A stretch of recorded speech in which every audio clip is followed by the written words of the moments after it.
नमस्कार, स्वागत है आपका। डेली 24 भारत देख रहे हैं आप और मैं हूं आपके साथ लता। बुलेटिन की शुरुआत करेंगे अहम खबर के साथ। सुपरस्टार रजनीकांत ने बद्रीनाथ धाम के दर्शन किए हैं। स्थानीय श्रद्धालुओं ने रजनीकांत के दर्शन को सौभाग्य बताया। बद्रीनाथ में रजनीकांत की मौजूदगी से क्षेत्र में उत्साह की लहर देखने को मिली है। जी हां, दक्षिण भारतीय फिल्मों के सुपरस्टार रजनीकांत आज पूर्वांचल बद्रीनाथ धाम पहुंचे और भगवान बद्री विशाल के उन्होंने दर्शन किए हैं। इस दौरान आपको बताएं कि खास नज़ारा देखने को मिला। तो सुपरस्टार रजनीकांत उत्तराखंड यानी कि देवभूमि पहुंचे हैं, जहां पर उन्हें बद्री विशाल पहुंचकर बद्रीनाथ धाम के दर्शन किए। और तस्वीरें भी आपके सामने, जिसमें देखिए कैसे सुरक्षा अमला सुपरस्टार रजनीकांत के साथ। और इस दौरान बेहद खुश दिखाई पड़े, उन्हें सम्मानित किया गया। तो सुपरस्टार रजनीकांत ने बद्रीनाथ धाम में पहुंचकर स्थानीय श्रद्धालुओं से बातचीत भी की और इसके अलावा उन्होंने बद्रीनाथ धाम के दर्शन को अपना सौभाग्य बताया। तस्वीरें आपके टीवी स्क्रीन के सामने, जहां पर दक्षिण भारतीय फिल्मों के सुपरस्टार रजनीकांत आज बद्रीनाथ धाम पहुंचे और भगवान बद्री विशाल के दर्शन किए। बद्रीनाथ केदारनाथ मंदिर समिति के अध्यक्ष हेमंत द्विवेदी ने उनका सम्मान पूर्वक स्वागत किया और उन्हें भगवान बद्री विशाल का प्रसाद भेंट किया है।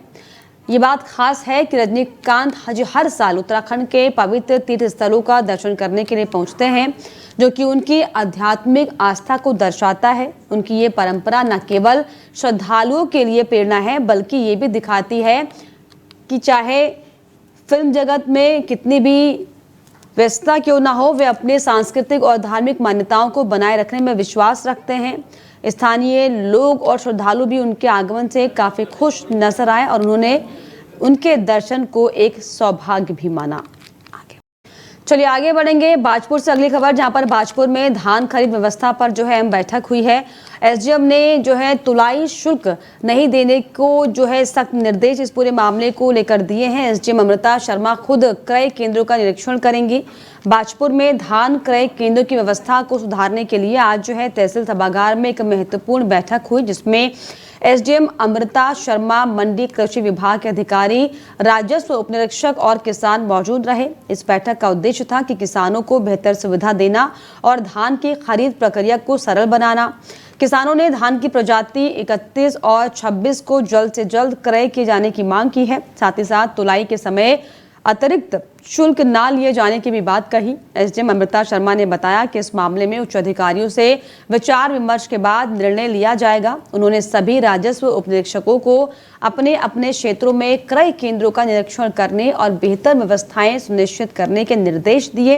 साथ ही साथ धान के भंडारण के लिए बारदाने, पंखे, लेबर आदि की उचित व्यवस्था करने को कहा है, ताकि किसानों को किसी भी तरह की परेशानियों का सामना ना करना पड़े। अमृता शर्मा ने स्पष्ट किया कि धान तुलाई के दौरान कोई अतिरिक्त शुल्क नहीं लिया जाएगा और वे स्वयं भी क्रय केंद्रों का निरीक्षण करेंगी। धान क्रय केंद्रों पे समुचित व्यवस्था करने हेतु निर्देश दिए गए हैं सभी संबंधित विभागों को। इसके अतिरिक्त जितने भी हमारे राजस्व निरीक्षक हैं, वो अपने अपने संबंधित क्षेत्रों में आज ही धान क्रय केंद्रों का निरीक्षण करेंगे। कुछ का निरीक्षण मेरे द्वारा स्वयं भी किया जाएगा और बेसिकली किसान बंधु भी यहाँ पर हमारे कुछ मौजूद थे, तो उनकी समस्याओं को भी एड्रेस किया गया है। कुछ जो उनकी समस्याएं हैं जो उच्च स्तर से सॉल्व होने वाली हैं, वो उच्च स्तर को अवगत करा दिया गया है।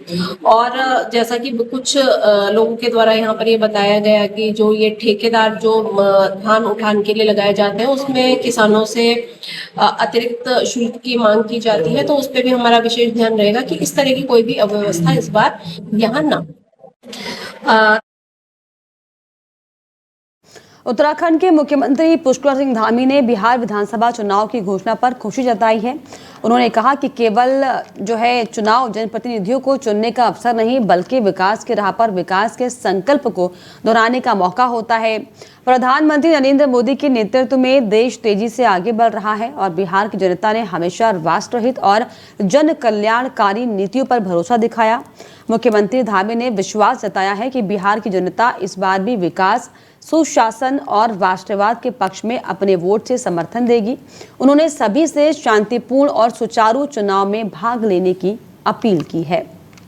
गदरपुर में 15वीं बटालियन के कमांडेंट सुदेश कुमार दराल ने बताया कि पिछले 12 सालों में एनडीआरएफ के जवानों ने 1,14,000 से ज्यादा लोगों की जान बचाई है और 5.5 लाख से ज्यादा लोगों को सुरक्षित जगह तक पहुंचाया है। मानसून के दौरान उत्तराखंड में गढ़वाल और कुमाऊं में 6 टीमों को तैनात किया गया, जो कि आपदा के समय तुरंत राहत कार्य कर सकेंगी। प्रत्येक टीम में 35 सदस्य होते हैं और वे अलग अलग आपदाओं से निपटने में सक्षम हैं। खास बात यह है कि पुलिस के अनुरोध पर केदारनाथ में भी एक विशेष टीम तैनात है, जो कि श्रद्धालुओं की सहायता कर रही है। एनडीआरएफ बच्चों और आम जनता को भी आपदा से निपटने के लिए जागरूक कर रही है और 26 स्कूलों में स्कूल सेफ्टी कार्यक्रम चल रहे हैं। इसके अलावा प्रदेश में 42 एसडीआरएफ टीमें भी तैनात हैं, जो कि हर समय तैयार रहती हैं। ये सभी तैयारियां आपदा प्रबंधन को और ज्यादा मजबूत बनाने के लिए किए गए हैं। देखिए, ये साल तो काफ़ी भयावह रहा है उत्तराखंड के लिए। जैसा आपको मालूम है पहले किस प्रकार से धराली में बहुत ही भयानक जो है हादसा हुआ, उसके बाद बागेश्वर डिस्ट्रिक्ट में हुआ, चमोली डिस्ट्रिक्ट में हुआ, तो काफ़ी सारे जो है चैलेंजेस इस बार आए और हमारी टीमें जो हैं आज भी जो है 11 टीमें जो हैं तैनात हैं उत्तराखंड राज्य में और इससे पहले 14 टीमें थी, 2-3 टीम हमारी वापस आई हैं और अभी चूंकि मानसून ओवर हो गया है तो इससे पहले आप देखेंगे हर जगह पे हमारी टीम थी तो बड़े भयानक जो है चैलेंजेस आए। रोड जो है वॉश आउट हो गए, जगह जगह पे अत्यधिक बारिश हो रही थी, रोड चले गए तो टीम के लिए चैलेंज अपने आप में खड़ा हो जाता है कि घटनास्थल तक पहुंचना कैसे है। तो बड़ी मुश्किल से, और वो भी अपने साजो सामान जो इक्विपमेंट है, भारी भरकम इक्विपमेंट होते हैं, उनको ले जाना, तो काफ़ी जगह पे ऐसे चैलेंजेस आए। लेकिन हमारे जवानों ने काफ़ी मेहनत करके पूरे 10-10 किलोमीटर तक भी पैदल चलना पड़ा है, वहाँ पहुँचे। बागेश्वर डिस्ट्रिक्ट में कुछ लोगों को निकाला, जीवंत लोगों को निकाला। देखिए, ये साल तो काफ़ी भयावह रहा है उत्तराखंड के लिए। जैसा आपको मालूम है पहले किस प्रकार से धराली में बहुत ही भयानक जो है हादसा हुआ, उसके बाद बागेश्वर डिस्ट्रिक्ट में हुआ, चमोली डिस्ट्रिक्ट में हुआ, तो काफ़ी सारे जो है चैलेंजेस इस बार आए और हमारी टीमें जो हैं आज भी जो है 11 टीमें जो हैं तैनात हैं उत्तराखंड राज्य में और इससे पहले 14 टीमें थी, 2-3 टीम हमारी वापस आई हैं और अभी चूंकि मानसून ओवर हो गया है तो इससे पहले आप देखेंगे हर जगह पे हमारी टीम थी तो बड़े भयानक जो है चैलेंजेस आए। रोड जो है वॉश आउट हो गए, जगह जगह पे अत्यधिक बारिश हो रही थी, रोड चले गए तो टीम के लिए चैलेंज अपने आप में खड़ा हो जाता है कि घटनास्थल तक पहुंचना कैसे है। तो बड़ी मुश्किल से, और वो भी अपने साजो सामान जो इक्विपमेंट है, भारी भरकम इक्विपमेंट होते हैं, उनको ले जाना, तो काफ़ी जगह पे ऐसे चैलेंजेस आए। लेकिन हमारे जवानों ने काफ़ी मेहनत करके पूरे 10-10 किलोमीटर तक भी पैदल चलना पड़ा है, वहाँ पहुँचे। बागेश्वर डिस्ट्रिक्ट में कुछ लोगों को निकाला, जीवंत लोगों को निकाला। देखिए, ये साल तो काफ़ी भयावह रहा है उत्तराखंड के लिए। जैसा आपको मालूम है उत्तराखंड में अब मदरसों के लिए नए नियम लागू किए गए हैं। अगर कोई मदरसा सिर्फ धार्मिक शिक्षा देना चाहता है तो अब उसे सरकार की ओर से बनाए गए प्राधिकरण से दोबारा से मान्यता लेनी होगी और ये मान्यता 3 साल के लिए वैध होगी और समय पूरा होने के बाद इसे दोबारा नवीनीकरण कराना पड़ेगा। ये नियम शैक्षणिक सत्र 2026-27 से लागू होगा। साथ ही साथ अब शिक्षकों की नियुक्ति भी तय नियमों के अनुसार होगी। पहले जैसे छूट अब नहीं होगी। मदरसों की जमीन उस संस्था के नाम होनी चाहिए जो कि उसे चला रही है और पैसों का लेन देन भी केवल कमर्शियल बैंक के माध्यम से संस्था के नाम पर खोले गए बैंक खाते से ही किया जा सकेगा। इतना ही नहीं, अब जो है कोई भी मदरसा या फिर अल्पसंख्यक संस्था अपने छात्रों या फिर कर्मचारियों को किसी धार्मिक कार्यक्रम में जबरदस्ती शामिल नहीं करवा सकेगी। ये नया कानून साफ तौर पर शिक्षा व्यवस्था को नियमबद्ध करने और पारदर्शिता लाने की दिशा में एक बड़ा कदम माना जा रहा है। मदरसों को जो है अब हर 3 साल में जो है सरकारी सेवाओं से जो है जुड़ना होगा। मदरसों उत्तराखंड मदरसा बोर्ड जो है भंग करने की अब जो है आगे कवायद साफ तौर पर शुरू कर दी जाएगी। और इसी पर ज़्यादा बातचीत ले मेरे साथ मुफ्ती सामून कासमी जुड़ गए हैं, चेयरमैन है उत्तराखंड मदरसा बोर्ड एजुकेशन बोर्ड के। बहुत बहुत स्वागत कासिम साहब आपका। Thank you. कैसे देख रहे हैं सर ये बड़ा फैसला जो मदरसा बोर्ड को अब खत्म करने की बात हो गई है, कैसा क्या इसमें पहली प्रतिक्रिया होगी आपकी? देखिए, ये माननीय मुख्यमंत्री श्री पुष्कर सिंह धामी जी का सबका साथ, सबका विकास, सबका विश्वास, सबका प्रयास जो माननीय प्रधानमंत्री नरेंद्र मोदी जी ने 2014 में आकर के दिया था और देश को उस पर लेकर के चले, उनका विजन फला और फूला और माननीय मुख्यमंत्री जी ने उसे धरातल पे उतारा है। यानी प्रैक्टिकली अगर किसी ने काम किया है तो माननीय मुख्यमंत्री जी ने किया है। 60 साल का कांग्रेस का जो कार्यकाल है वो तुष्टीकरण से भरा हुआ है। उन्होंने कोई काम माइनॉरिटीज की भलाई के लिए नहीं किया, बल्कि उनका संतुष्टीकरण किया और मेन स्ट्रीम से उन्हें जुदा किया और भाजपा और आरएसएस से डरा करके वोट बैंक बनाया। आज मदरसा एजुकेशन बोर्ड को का खत्म नहीं किया, उसका विस्तार किया है और उसका विस्तार इस तरह से है कि अब तक सिर्फ मुसलमानों को मदरसा बोर्ड के अंतर्गत जो है वो मान्यता दी जाती थी। अब इसमें 6 जो माइनॉरिटीज हैं, जो 6 माइनॉरिटीज हैं, उन सबको इसमें शामिल किया गया है। इसमें अब जो नई शिक्षा नीति के तहत एजुकेशन भी दी जाएगी और जिस तरीके से अल्पसंख्यक स्कूलों को मुख्य धारा की शिक्षा से जो है अब जोड़ा जाएगा, इसमें आपको लग रहा है कि अब बहुत ज्यादा फर्क, बहुत ज्यादा इफेक्ट पड़ेगा, क्योंकि मुख्य शिक्षा से जो मदरसे अब तक दूर थे उन्हें सभी के साथ जो एक साथ एजुकेशन लेने का मौका मिलेगा। हाँ, एक तो ये, दूसरी एक ये है कि देखिए मदरसों में 2023 में से जब से मैंने चार्ज लिया, माननीय मुख्यमंत्री श्री पुष्कर सिंह धामी जी के नेतृत्व में हमने उन्हें आधुनिकता से जोड़ा, तो उसके साथ में जो और 5 माइनॉरिटीज हैं उन्हें भी उसमें शामिल किया है। तो इसमें जो लोग इसमें पैनिक कर रहे हैं, क्योंकि उनका काम ही ये है कि उन्होंने मुसलमानों को वोट बैंक बनाया, आरएसएस और बीजेपी से पहले भ्रमित करते रहे कि ये आएंगे तो आपको नुकसान देंगे। 11 साल का कार्यकाल एक सुनहरा कार्यकाल है माननीय प्रधानमंत्री जी का, और हमारे माननीय मुख्यमंत्री पुष्कर सिंह धामी जी ने अपने उत्तराखंड राज्य को एक आदर्श राज्य स्थापित करने में जो उनके प्रयास हैं, उसी की एक कड़ी ये भी है कि सबका साथ हो, सबका विकास हो, सब आगे बढ़े, सब पढ़ें, सब लिखें। अब इसमें आधुनिक एजुकेशन जब मुस्लिम बच्चों को मिलेगी जो मदरसों में पढ़ेंगे, तो वो इंजीनियर बनेंगे, डॉक्टर बनेंगे, आईएएस और आईपीएस बनेंगे। तो जाहिर है कि इसमें ये तो संतुष्टिकरण है, तुष्टिकरण नहीं है। और कांग्रेस ने और विपक्षी दलों ने ये काम किया कि उन्हें वोट बैंक बनाया। आज जब वो पढ़ लिख जाएंगे तो वो वोट बैंक की धारणा से निकल के से बाहर आएंगे। और मैं एक एग्जाम्पल देना चाहता हूँ। अभी आपने देखा विगत दिनों हजरत मोहम्मद सल्लल्लाहु अलैहि वसल्लम के ऊपर जो है एक लोगों ने एक ट्रेंड चलाया, आई लव मोहम्मद। अब आप इनके आचरण में तो मोहम्मद साहब है नहीं।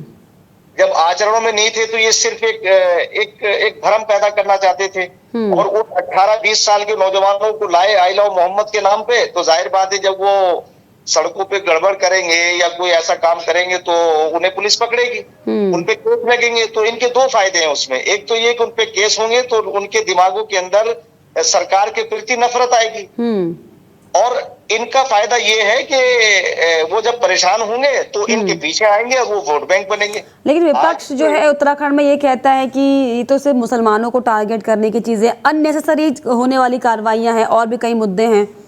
कैसा आपको लगता है? मैं बहुत कॉन्फिडेंस के साथ और चैलेंज के साथ एक बात कह रहा हूं कि एक कार्य भी माननीय मुख्यमंत्री पुष्कर सिंह धामी जी का मुसलमानों के खिलाफ नहीं है। उनके यानी मुसलमान ही नहीं, हर वर्ग का कल्याण है और मुसलमानों का भी मुसलमानों को ज्यादा फायदा इसलिए होगा। अब आप बताइए, सिर्फ वो धार्मिक एजुकेशन हासिल करते थे और फिर उनके धार्मिक एजुकेशन के ऊपर कोई प्रतिबंध नहीं है, वो पढ़ाए। 6 घंटे के बाद 24 घंटे बच्चे आप ही के पास रहते हैं, आप उन्हें जो चाहो पढ़ाइए। कितने तो क्या कासमी साहब, जो तमाम उत्तराखंड में मदरसे हैं वो सब राजी हैं इस नई नीति के लिए? सब तैयार हैं या कोई विरोध कहीं से निकल रहा है? मैं आपको बता दूं, एक भी कोई मुखालफत में नहीं है। बस उसे एक्सप्लेन करने की जरूरत है। ये लोग भ्रम पैदा करने की कोशिश कर रहे हैं। मैं उनसे ये कह रहा हूँ कि आप आइए, मैं यहाँ बैठा हूँ आपकी खिदमत के लिए। अभी 2026 तक मदरसा बोर्ड उसी तरह से संचालित है जैसे चला आ रहा है। हम हर समस्या के समाधान के लिए बैठे हैं और उनके हर भ्रम को दूर करेंगे। और जो सरकार का पॉजिटिव रुख है सबको साथ लेके चलने का, उस पे कोई समझौता हम नहीं करेंगे। चलिए, आपको मदरसा बोर्ड जो है रद्द होने से, भंग होने से कोई आपत्ति नहीं है, आप सरकार के साथ हैं? ये भंग नहीं हुआ है, ये तो बल्कि देखिए कि 6 माइनॉरिटी है, क्रिश्चियन है, ईसाई है, बौद्ध है, उन्हें एक छत के नीचे ले आए हैं, उसका विस्तार हुआ है। बहुत जरूरी है मुख्य धारा से जोड़ना। बिल्कुल। चलिए, बहुत शुक्रिया, आपने समय दिया। Thank you, thank you. तो कासमी साहब, जिनका साफ तौर पर ये कहना है कि उत्तराखंड मदरसा बोर्ड के अध्यक्ष वो हैं, और उनका साफ तौर पर कहना है कि धामी सरकार की तरफ से दरअसल ये बहुत अच्छी पहल है, ताकि जो सिर्फ धार्मिक एजुकेशन को बढ़ावा देने का काम उत्तराखंड में जो अब तक किया जा रहा था, अब वो नहीं होगा। लेकिन अब जो होगा वो ये कि जो तमाम ईसाई या दूसरे समुदाय के तमाम जो लोग हैं वो दरअसल मुख्य धारा से जुड़कर एक साथ जो है एजुकेशन लेंगे, ताकि उसका जो असर है वो भी आने वाले समय पर जो है खुली सोच के तौर पर, जो एक अच्छे समाज के तौर पर देखने को मिलेगा। उत्तराखंड के मसूरी में सोमवार से मौसम ने करवट बदल ली है। सोमवार को आसमान में बादल छाए रहे और मंगलवार सुबह से ही लगातार रिमझिम बारिश होने लगी, जिससे ठंड काफी बढ़ गई है। तापमान में गिरावट के कारण लोग ठिठुरने लगे हैं। खासकर स्कूली बच्चों को बारिश और ठंडी हवाओं के बीच जो है स्कूल आना जाना मुश्किल हो रहा है, जिससे कि स्थानीय लोग ये कह रहे हैं कि ऐसा लग रहा है जैसे नवंबर दिसंबर की ठंड अभी से शुरू हो गई हो। मौसम विज्ञान केंद्र देहरादून की जानकारी के मुताबिक अगले 2-3 दिन मसूरी और उत्तराखंड के अन्य पहाड़ी इलाकों में हल्की से मध्यम बारिश होती रहेगी और तापमान में गिरावट आएगी। ऊंचाई वाले इलाकों में बर्फबारी की संभावनाएं भी जताई गई हैं।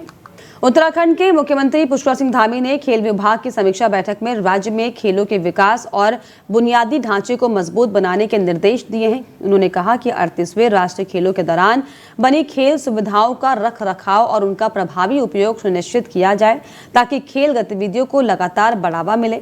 मुख्यमंत्री ने हल्द्वानी में प्रस्तावित खेल विश्वविद्यालय और लोहाघाट में बनने वाले महिला स्पोर्ट्स कॉलेज की कार्रवाई में तेजी लाने को कहा, ताकि खिलाड़ियों को उच्च स्तरीय प्रशिक्षण मिल सके, वहीं राज्य खेल क्षेत्र में नई पहचान बना सके। इसके अलावा उन्होंने युवाओं को खेलों के प्रति प्रेरित करने के लिए स्थानीय स्तर से लेकर विधायक, सांसद और मुख्यमंत्री चैंपियनशिप जैसी प्रतियोगिता के आयोजन पर जोर दिया। मुख्यमंत्री ने खेल विभाग को निर्देश दिए हैं कि वे अग्निवीर भर्ती की तैयारी कर रहे युवाओं को आवश्यक सहयोग प्रदान करें। उन्होंने 39वें राष्ट्रीय खेलों की तैयारियों को लेकर खिलाड़ियों को बेहतर संसाधन, प्रशिक्षण, समय पर पुरस्कार, छात्रवृत्ति और बीमा सुरक्षा देने पर भी बल दिया है। साथ ही निजी क्षेत्र और कॉरपोरेट जगत की भागीदारी से खेल अवसंरचना के विकास को बढ़ावा देने का भी आग्रह किया, ताकि खेल सुविधाएं जन जन तक पहुंच सके। मुख्यमंत्री ने अनुभवी प्रशिक्षकों की नियुक्ति और कई खेल अकादमियों की स्थापना में भी तेजी लाने पर जोर दिया। बैठक में खेल मंत्री रेखा आर्य, खेल परिषद के उपाध्यक्ष हेमराज बिष्ट, प्रमुख सचिव RK सुधांशु, विशेष प्रमुख सचिव अमित सिन्हा सहित कई अधिकारी उपस्थित रहे। उत्तराखंड के चमोली जनपद के थराली में एक शर्मसार करने वाला मामला सामने आया, जहां पर आर्मी की CSD कैंटीन में तैनात हवलदार रविंद्र कुमार नाथ को पुलिस ने नाबालिग से छेड़छाड़ के आरोप में गिरफ्तार किया है।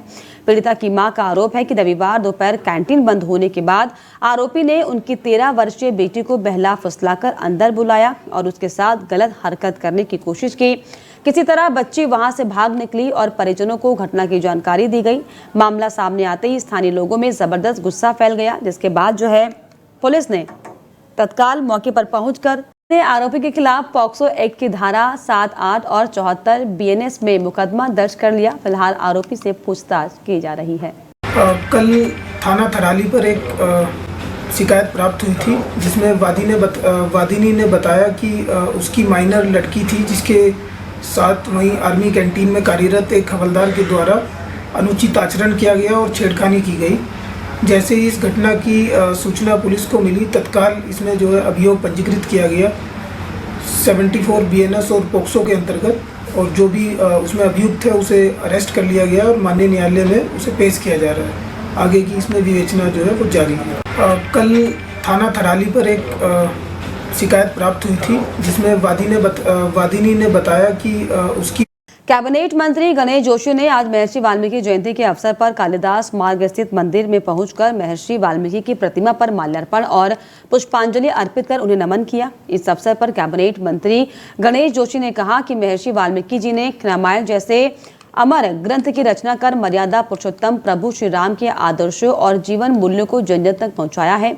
उनका जीवन सत्य, मर्यादा और धर्म के प्रति समर्पण का प्रतीक है। उन्होंने ये भी कहा कि महर्षि वाल्मीकि की वाणी आज भी हमें समाज में समानता, सेवा और सद्भाव के मार्ग पर चलने की प्रेरणा देती है और उनकी शिक्षाएं हमारे लिए मार्गदर्शक और भारतीय संस्कृति की अमूल्य धरोहर हैं। मंत्री जोशी ने कहा कि समाज में समानता, सेवा और सद्भाव का संदेश देने वाले महर्षि वाल्मीकि का जीवन हम सभी के लिए प्रेरणा स्रोत है। उत्तराखंड के लक्सर में बीती शाम आई तेज आंधी और मूसलाधार बारिश ने भारी तबाही मचाई। तेज हवाओं के साथ अचानक हुई बारिश ने पूरे क्षेत्र में जनजीवन को अस्त व्यस्त कर दिया। दुकानदारों को भारी नुकसान उठाना पड़ा है।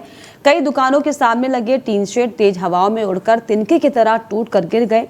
कुछ दुकानों की बाउंड्री दीवारें भी ढह गईं। स्थानीय दुकानदारों का यह कहना है कि मौसम इतना अचानक से बिगड़ा कि संभालने तक का मौका नहीं मिला और सब कुछ बर्बाद हो गया। उधर किसानों के लिए भी ये बारिश कहर बनकर आई है। धान और गन्ने की फसल को खासा नुकसान हुआ है। कई खेतों में धान की फसल पककर तैयार हुई थी, कुछ में कटाई जो है वो हो चुकी थी, लेकिन तेज बारिश और खेतों में पानी भर जाने से फसलें जमीन पर गिर गई और खराब हो गई। गन्ने की खड़ी फसलें भी तेज हवा में गिर गईं। किसानों का कहना है कि इस नुकसान का असर आने वाली फसलों की बुआई पर भी पड़ेगा। खासकर सरसों, मसूर, गेहूं और हरे चारे की फसलें अब देर से लगेंगी। हालांकि राहत की बात यह रही कि अभी तक किसी तरह की जनहानि की खबर नहीं है, लेकिन आर्थिक नुकसान भारी है। स्थानीय लोग प्रशासन से मांग कर रहे हैं कि नुकसान का आकलन कर जल्द से जल्द राहत जो है पहुंचाई जाए। धान में बहुत नुकसान है और गन्ने में भी नुकसान है, गन्ना भी गिर गया। और जो सरसों यानी फसल बोई जाओ गेहूँ की वो बहुत पछेती होगी, उनमें भी नुकसान है। तो जैसे धान नुकसान है, पानी में गिर गई तो पानी में बहुत नुकसान होता है। सर हवा में आई जैसे ही उसके साथ साथ ये टीन शेड नीचे गिर गया और जो मेरा सामान था उसमें काफ़ी नुकसान भी हुआ है। ये है कि बस किसी को जान माल का नुकसान नहीं है, बाकी सब ठीक है, कोई दिक्कत नहीं है। थोड़ा सा जो नुकसान हुआ है बस जो भी हुआ है बस क्या तो हाँ बस हवा काफ़ी तेज़ थी, उसमें ही बस ये एकदम से पूरी बाउंड्री नीचे गिर गई, संभलने का मौका भी नहीं मिला हमें। ये कि बस कोई उसके नीचे नहीं था, इसलिए जान माल का कोई नुकसान नहीं है। जो भी नुकसान है बस वो थोड़ा सा दुकान को ये करते हैं। और इसी के साथ इस बुलेटिन में फिलहाल इतना ही। देश और दुनिया की तमाम खबरों के लिए आप देखते रहिए डेली 24 भारत। नमस्कार।